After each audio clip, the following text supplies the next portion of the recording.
Good afternoon. Thank you for joining us today for the webinar, Getting Investment Ready with a Successful Business Plan. My name is Agnes Grazewicz, and I'm co-founder and CMO at Smarty Software. I am moderating this interview live from London. For those that could not join us today, we will be sharing a recorded podcast on our social media to stay tuned in. Please note that you can ask us a question live via GoToWebinar software or use Twitter. We will be monitoring, and if you use the hashtag B&F. So this webinar is organized by B&F Services. With a strong presence in the city over the last 12 years, B&F have successfully worked with over 3,000 businesses to date. Their business plans department have been instrumental in helping over 96% of businesses with raising capital from venture stage to scale up. They provide a key assistance and support for very small startups, as well as medium-sized organizations preparing for equity funding. And today, we would like to share our experience with everyone looking to take this route to provide clarity on the process. So, it's my pleasure to introduce to you today's speakers. Kristi Osarenren, Head of Strategy at B&F Services. Kristi works in a broad capacity in a firm overseeing the business planning and consulting services provided to SME clients. As Head of Strategy, her focus is in working closely with clients across sectors to piecing together all the necessary elements to help them achieve their startup growth and expansion objectives. At B&F, she has supervised delivery of hundreds of business plans and helped startups obtain a funding. And please also welcome our special guest, Lode Grossman, CEO and co-founder of Freedium. Lode has a master's degree in international business from Holt International Business School. He achieved an additional specialization in project management, aiding him in his management capacity at Freedium. Freedium have successfully started and raised significant funds for the UK startup. So, without further ado, I will let Kristi take over from here. Good afternoon. Thank you very much for joining us. As my colleague had just introduced us, we would be taking this interview sort of through the steps of helping you understand how to put together a successful business plan, as well as building a business like our speaker here today, Lode, has done in the past and currently is doing. Just to give you a few insights into what we do. Here at B&F Services, we provide business services to small and medium-sized enterprises. And the majority of our clients are actually businesses looking to start up or scale up their business ideas. We have been doing this over the last 12 years, and we work across sectors. We help you understand your business idea. We help you understand the requirements of putting the business plan together. And most importantly, we help you get the capital required. I've got a presentation here which I would be going through while we do this interview, and please let me know if you have any questions at the end of this interview, and we'll be very happy to take them. So B&F Services are based in the city, and we're based in Monument just by Bank and London Bridge. If you need to be in contact with us, our details are here, and we can always speak with you after this session to provide more information. So what you're looking to learn today is our perspective and expert insight into put it together a business plan. We'll have the case study of a multi-million pound valued tech startup, Freedium, who have successfully raised equity funding, and they'll be providing information on how they've done that and the steps in which they took. And we'll also cover things like setting up your tech startup and choosing your co-founder. You know, that's one of the important things in setting up a tech startup. And there'll be real life advice on putting together your business plan and what requirements are needed, as well as what you would learn from a tech startup like Freedium, and how they've raised funding, including aspects like the SEIS approval, which is all involved in the funding raising aspect. We know that's so important for startups because funding is what makes your startup make that next step of progress. So I'll just give you a brief overview of the startup setup in the UK. The latest data actually shows us that at the end of 2017, there were 660 companies established in the UK, and that is a whopping 52,000 plus startups from the 608,000 in 2015. So you see that the environment is really excited and ready to sort of take the startup revolution to the next stage.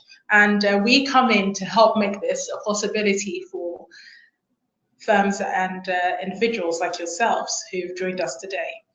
So we're hoping that our attendees and people who would eventually listen to this podcast will be able to know what it means to have a startup in the UK, especially one based in London, know how to decide what your choices as an entrepreneur should be in seeking funding. And, you know, should you go for an incubator? Should you go for an accelerator? You know, what about a bank loan or even just bootstrapping? What should you do? And these are important questions that startups and entrepreneurs have. And it's always great knowing that you have answers that are pertaining to your specific situation.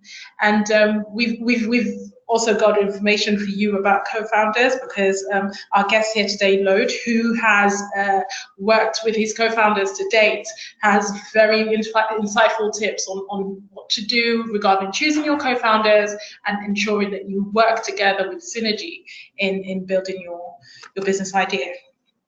So now I'll get Lode live on the conversation. Lode, are you with us? Yes, good afternoon. Thank you for joining us, Lode. Lode, we would just sort of start off with the first question, which is loaded. It's tell us a bit about yourself and 3Dium. What are the important things you'd like us to take away knowing about the company? Well, as I've been introduced, I'm Lode Grossman. I'm the CEO and co-founder of 3Dium. In a nutshell, what we do is we bring products to life in the online space through our 3D digital merchandising solutions. So what we basically do is create far more engaging and interactive shopping experiences that increase the purchasing intent and ultimately the conversion to sales. That's basically sums it up. What about your background? What gave you the idea to work with this sort of business, and how did you get into this industry? Well, actually, all began during my master's degree, where I also met my co-founders. We were just not satisfied with how the experiences with online shopping. So we were playing around with the idea of how we can enhance the online shopping experience and how we can close the gap between expectations and reality. Because how many times have you ordered something online and then you get the product at home and it's just not the same as what you saw? So that's more of a disappointing experience, right? So what we're looking is how we with 3D technology is to represent and captivate the entirety of the product, and so that once you receive the product at home, that you're happy. So it's exactly with what you saw online, right? So that the likelihood of you repurchasing from that brand or from that store is much higher, just because you had a more satisfying experience. That sounds great, and it seems like a service that's long been waiting to be brought into the market. So it's good to know that you're definitely solving a problem that a lot of us have faced. Lode, would you be able to, maybe from your experience, tell us the fundamental steps in establishing a successful business? Well, the fundamental steps, what's very important is that your product or service that you're providing has to be solving an issue or problem that the business world is experiencing. So you need to have something that really adds value or very much enhances a current solution. Then with that, you need a motivated and dedicated team. So people who truly believe in what you guys are doing and who really want to make a change. And lastly, networking, because business is all about who you know. So you really need to get out there and get that exposure that your company and your products need. And yeah, that's what I think is for needed for a successful establishment. And what about your co-founders? So I understand there's more than yourself running the business. So tell us a bit about your co-founders, how you came together, and how you came about 3Gem in terms of deciding who you worked with and that sort of idea. So yeah, so I met we're 3 co-founders in total. We actually met during my master's degree. So one of our co-founders is like a tech guru, so he does fascinating things with technology. The other co-founder has a whole track record in marketing, so he's really big into digital marketing, and I was more on the commercial side. So the cool thing is that with our team is that each one of us has a different skill set, which in a cohesive environment really allows us to be extremely productive and to deliver our solution in the best way possible, So, and the cool thing is too that amongst the 3 of us, we all had that same experience, so the same bad taste in our mouth from online shopping experience. So it's really, the passion is the same amongst all of us, and that makes work a lot easier when you have co-founders who feel the same as you do.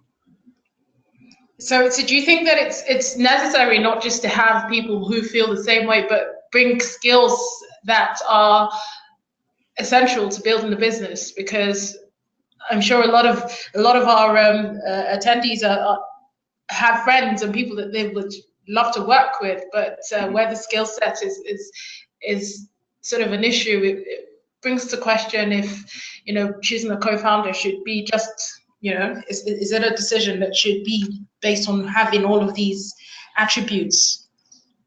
Mm-hmm.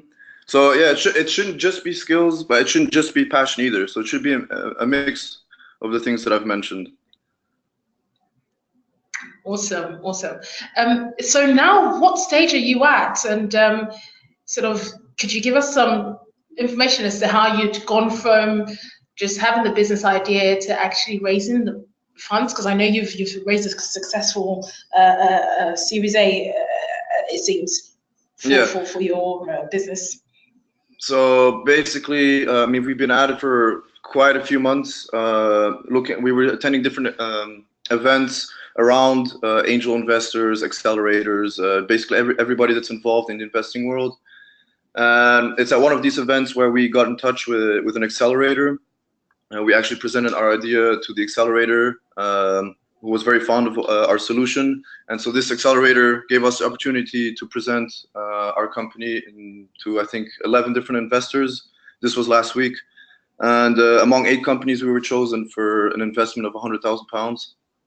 So it was quite exciting times. Yeah. That's amazing. And would you say that the vision that you had from the beginning of having come together with your co-founders has stayed the same, or are you making changes because of what the reality of having started this business is demanding from you? Well, our initial vision was just to create 3D configurators for various industries. But as we're growing as a company and as we're interacting more and more with the business world, we found other applications for our tech.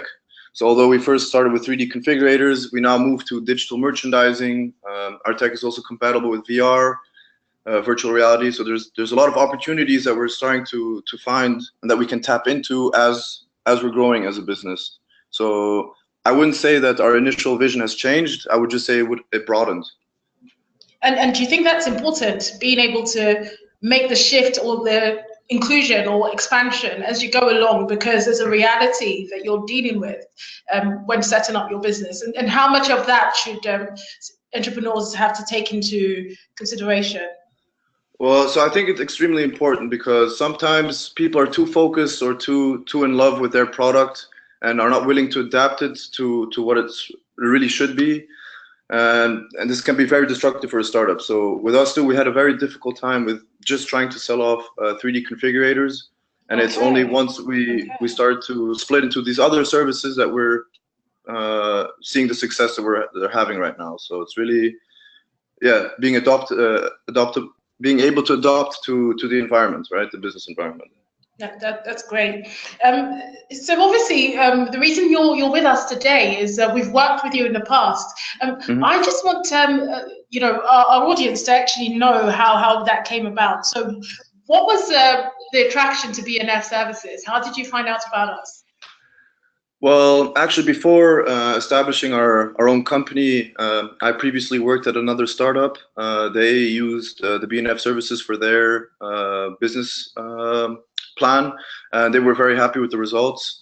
So I basically stuck with what I knew and decided to also go with BNF services, who've provided us with the business plan that we needed.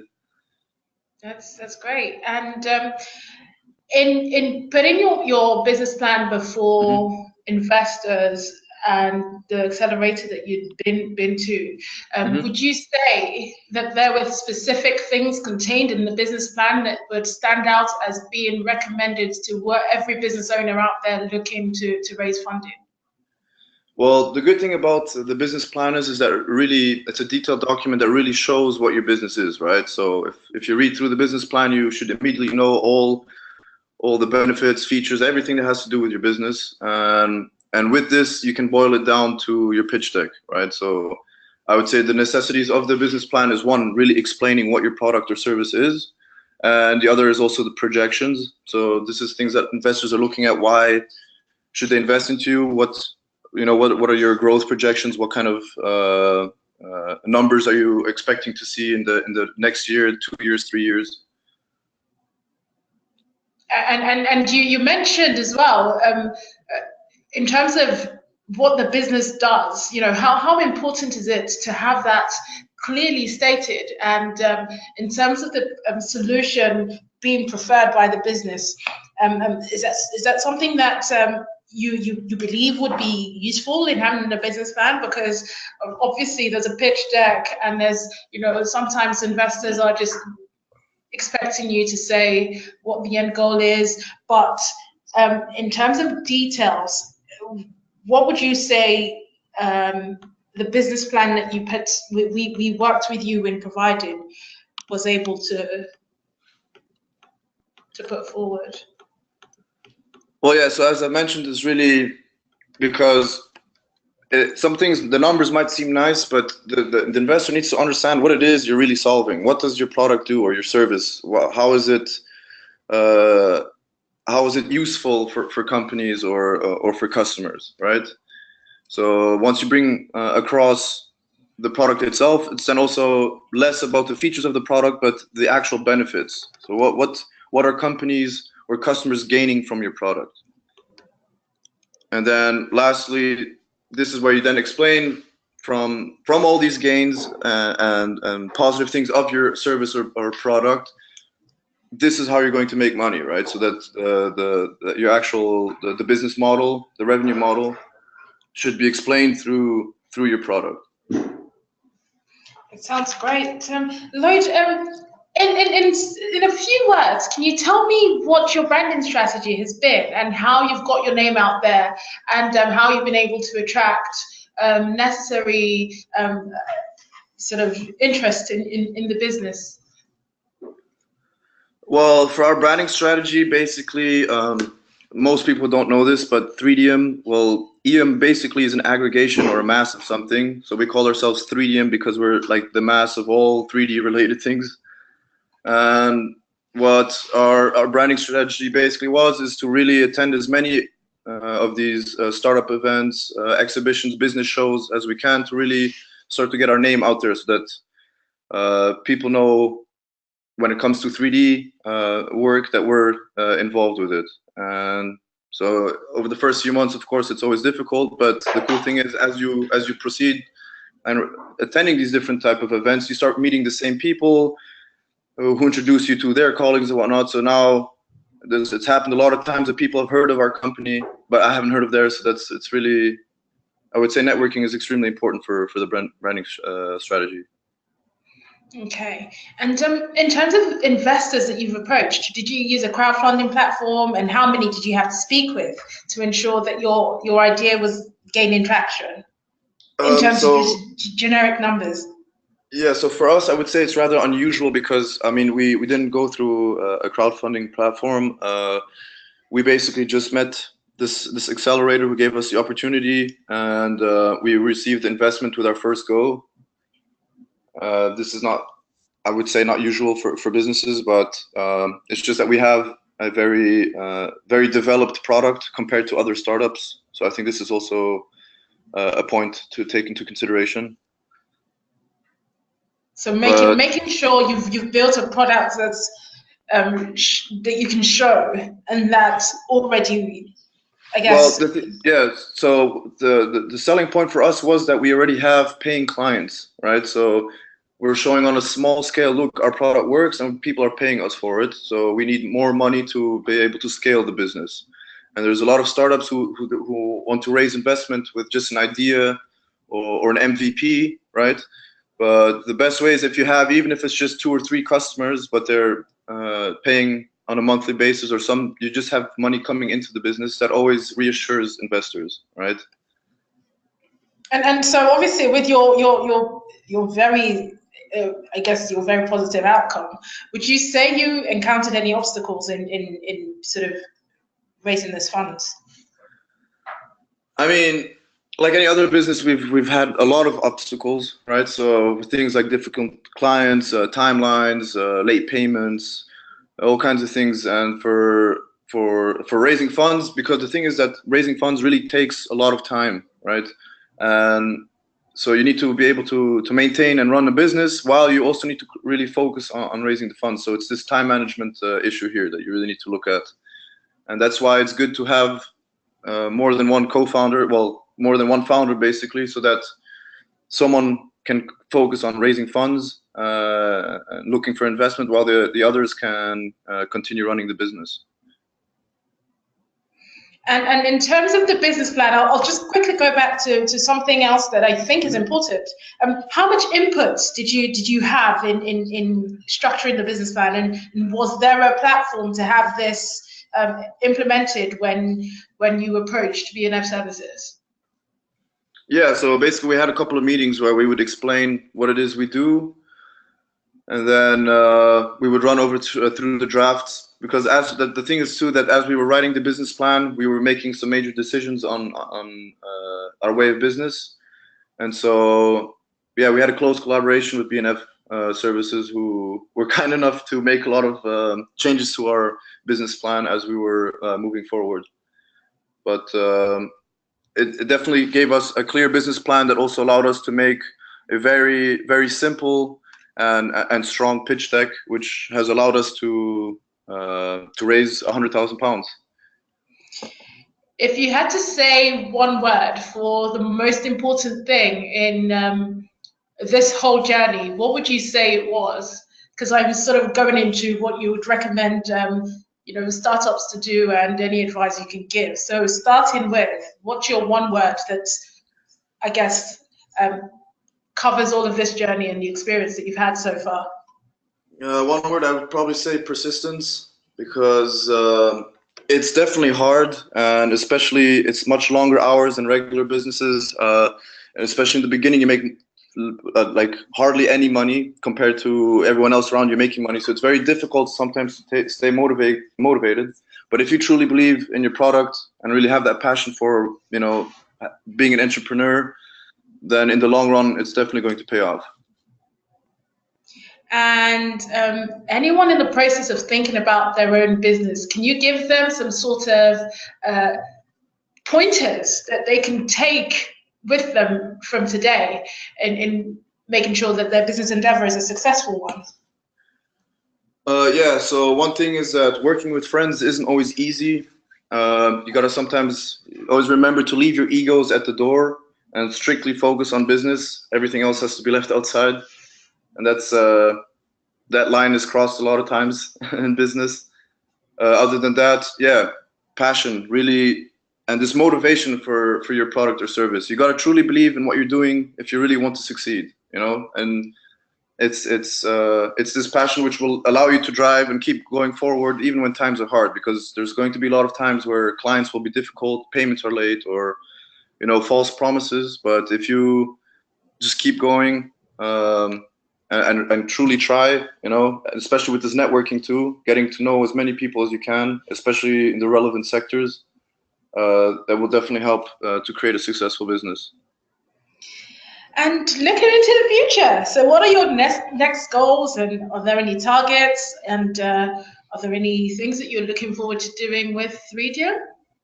Yeah, so our foremost and first most important goal is that we're currently in the process of creating a platform that's basically going to automate about 80% of our development, so that will allow us to lower our cost of production, to increase the speed at which we deliver our solutions, and we can scale our business from doing 10 digital merchandising solutions a month to hundreds. So this platform is really something that we're looking to launch within the next 8 months. Wow, that sounds powerful. Yeah. Awesome. Lloyd, is there anything else you may want to add? And if you also had the choice, would you do this again in the future? I mean, if the opportunity arises, yes, because although it's sometimes difficult, it is a lot of fun. It's a great experience in terms of all the different types of people you meet from different backgrounds and also different industries. So you face a lot of challenges that companies are facing, and it's just a very exciting experience as a whole. But I would definitely like to add that for any of the listeners, you can add me on LinkedIn. You can shoot through any questions you might have, or especially if it's 3D related. But I'm always glad to meet like-minded people.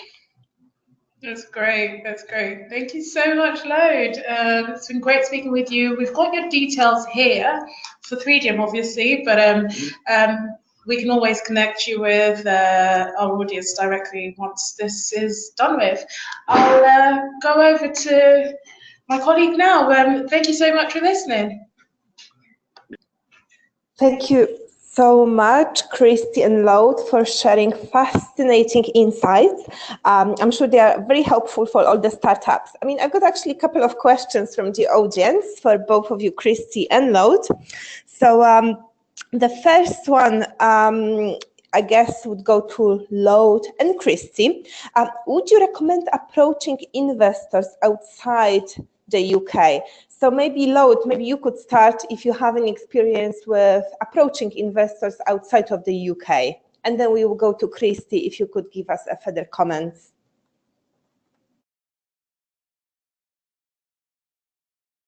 To invest into your companies outside of the UK, I mean, go for it. You know, there shouldn't be any reason why you should not be taking money from outside the UK. Of course, it's easier if the person is here, but I would definitely suggest that if opportunities are outside, then take them. Thanks, Lloyd. I mean, Christy, what would be your input? I mean, I know you've got years of experience working with, you know, hundreds and hundreds of startups. Many of them come from outside of the UK. So, yeah, what's your input on this? It's interesting because the web is so, I guess it's a platform for everybody. So it's where even if you can't make the journey to the United States or Europe or whatever, you can always meet and make contact on the internet. One of the things that seem to be sort of taking up traction is the provision of crowdfunding. Crowdfunding makes that easier for businesses looking to get investment outside of the UK. And the beautiful thing about crowdfunding is they also provide the interface, because there are different laws, different rules for investing, and if you're not based in the country, you know, there are requirements to meet certain regulations, and all of these can be covered through certain crowdfund platforms who provide an interface, and they sort of sort all of that out for you. But in terms of making the inquiry and looking at the opportunities, there are various ways of connecting with angel investors and even incubators and accelerators outside of the UK, and it would be recommended reach out to as many of these options as you possibly can. And it may not be them directly who eventually invest in your business, but they would provide the link and the connection. And as Lloyd had mentioned earlier, networking is a big plus. So yes, I think you should go for it. Thank you. I mean, speaking of crowdfunding, Christy, would you recommend any platforms that are particularly maybe successful for startups to do their crowdfunding, either UK or outside of the UK? Well, we've had close interaction with CrowdAngel, with Syndicate Room, and these are just a few. There's so many of them out there, and what I would say is find the platform that is focused on the product or the service that you're looking to put out there. There are some platforms that prefer tech businesses, there are some that prefer creative, and others prefer financial businesses or whatever. So there are so many platforms out there. It's determined by what you are looking to build, and Syndicate Room and CrowdAngel are great ones to reach out to. Thanks, Christy. I mean, Lode, would you like to add anything? Do you have any perhaps suggestions of different crowdfunding platforms or even Accelerator, as a matter of fact, in terms of recommending the places to go and do crowdfunding? As for crowdfunding, to be honest, I just haven't had the experience with it yet, so I wouldn't know. It's definitely something that we're going to look into the future as we're going for more rounds of investment. As for accelerators, a nice one that's situated here and in Amsterdam as well is a Collider. These are the ones that put us in touch with our investors. So they're very helpful and supportive. Also, once you get the investment with different classes, so to say, in terms of how to prepare your pitch decks, different networking events where they put you in a room with other businesses, and just a whole bunch of things that can be very useful for your business. So, Thank you. I've got another question coming. Why equity financing and not, say, ICO solution for funding? ICO, yes. Christy, do you have maybe any input on this?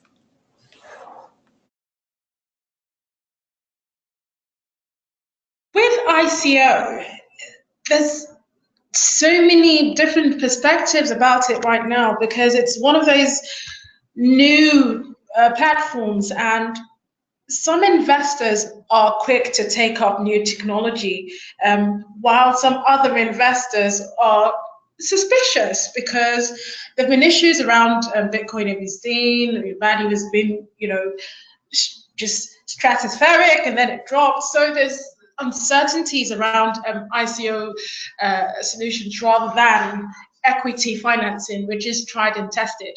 I personally, in my perspective, I think crypto is, in some way the future, but with everything new, it needs to go through several layers of trial and error and confidence building, which isn't currently being, I guess, done now. It is in certain spheres.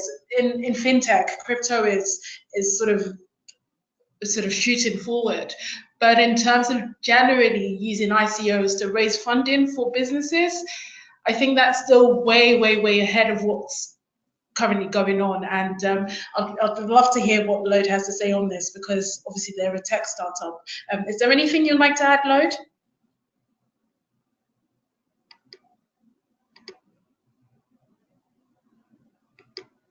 Hello? Yeah, sorry. Yes. So in terms of for our business, there's not much I can add to it. I mean, I can just say that I've invested into cryptocurrencies. I mean, I do believe in the concept, but other than ICOs and whatnot, I'm just not the right person to ask.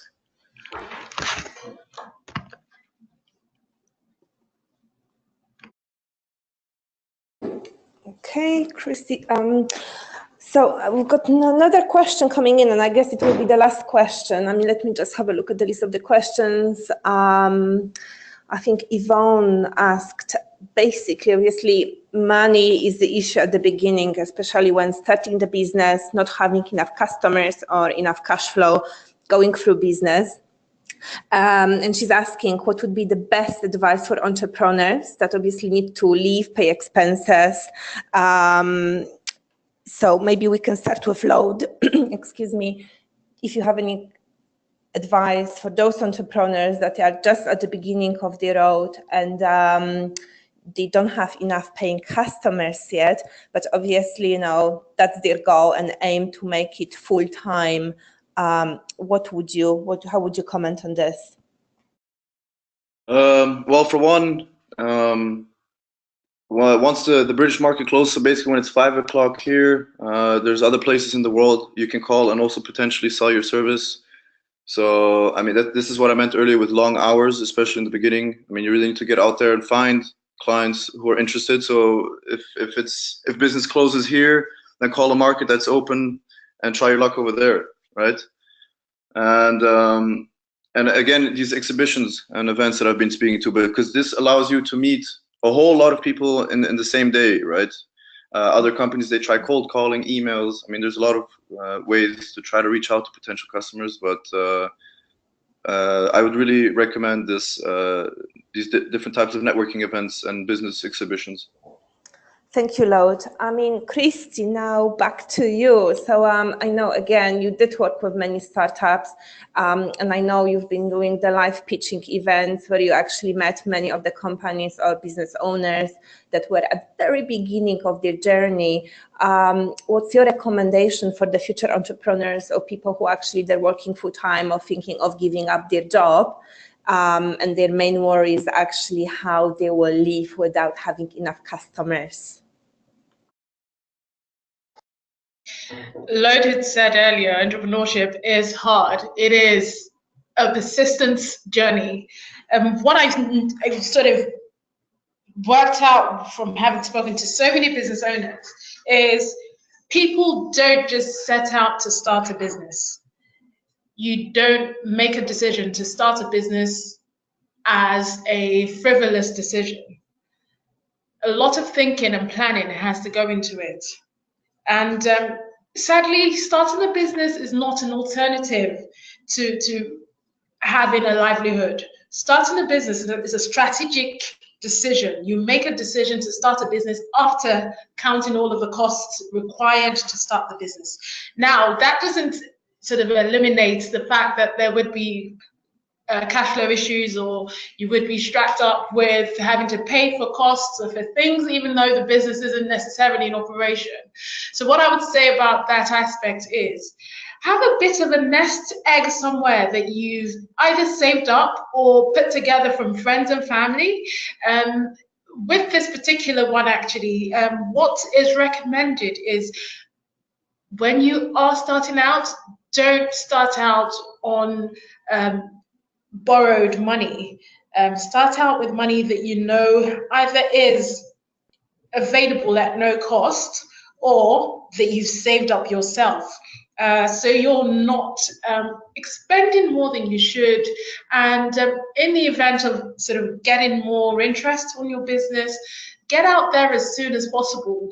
The planning aspect of the business should ideally be handled by either a different member of your business, your founding team, or a consultancy like ourselves, or just some external party to free you up to go out there and do the work that needs to be done.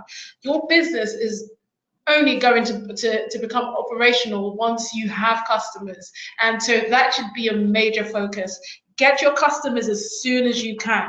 Get your customers as soon as you can. Paying customers, successful business.